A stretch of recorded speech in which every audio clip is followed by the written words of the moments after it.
সরকার যে 6টা সংস্কার কমিশন ঘোষণা করেছেন সেটা আমার জানা মতে এখনও পর্যন্ত পূর্ণাঙ্গ হয়নি। তবে মাননীয় প্রধান উপদেষ্টা আশা প্রকাশ করেছেন, তাদের সাথে মিটিং করেছেন যে 1 অক্টোবর থেকে তারা কাজ শুরু করবেন এবং 3 মাসের মধ্যে রিকমেন্ডেশন জমা দিতে পারবেন। তা আমরাও আশা করি তারা তাদের কাজগুলো সফলজনকভাবে সমাপ্ত করতে পারবেন। আমরা আমাদের দলের পক্ষ থেকেও আমরা সকল কমিশনে আমরা আমাদের সুপারিশসমূহ প্রদান করব। ওনারা ডাকলেও যাব, না ডাকলেও যাব।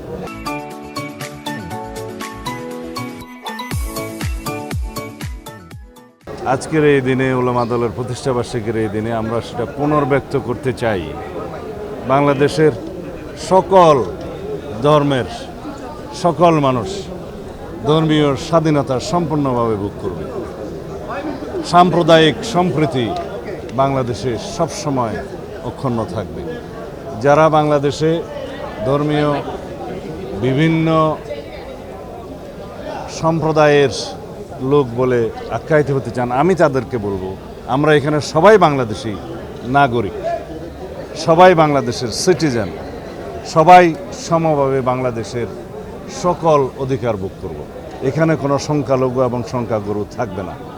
আজকের নতুন প্রেক্ষিতে, নতুন পরিপ্রেক্ষিতে, একটা পরিবর্তিত পরিস্থিতিতে, গণবিপ্লবের পরবর্তীতে, গণ আন্দোলনের পরবর্তীতে নতুন যে স্পৃহা, নতুন যে আকাঙ্ক্ষা, নতুন যে অভিপ্রায় সমগ্র জনগণের মাঝে সৃষ্টি হয়েছে, সেই অভিপ্রায়, সেই আকাঙ্ক্ষাকে বাস্তবায়নের জন্য আমরা সকল ধর্মের মানুষ, সকল শ্রেণীর মানুষ এবং সকল পর্যায়ের মানুষ আমরা ঐক্যবদ্ধ থেকে বাংলাদেশকে একটি অগ্রগতির দিকে নিয়ে যাব, সমৃদ্ধ বাংলাদেশ গঠনের দিকে নিয়ে যাব, যেটা আমাদের মহান রাষ্ট্রপতি, আমাদের দলের প্রতিষ্ঠাতা শহীদ জিয়াউর রহমানের স্বপ্ন ছিল এই দেশের মানুষের স্বপ্ন। এগুলো নিয়ে আমরা অনেক কথা বলেছি।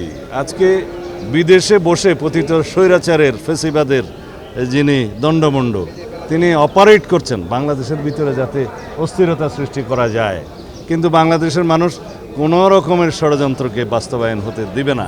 আমরা জানি যে আভ্যন্তরীণ এবং বহিঃশত্রুর বিভিন্ন রকমের ষড়যন্ত্র বাংলাদেশে চলমান আছে এবং তাদের ফেসিবাদের দোসররা এখনও সব জায়গায় প্রতিষ্ঠিত আছে। তারা এখনও বাংলাদেশের সমস্ত জায়গায় বসে চেষ্টা করবে বাংলাদেশের অস্থিরতা সৃষ্টির জন্য।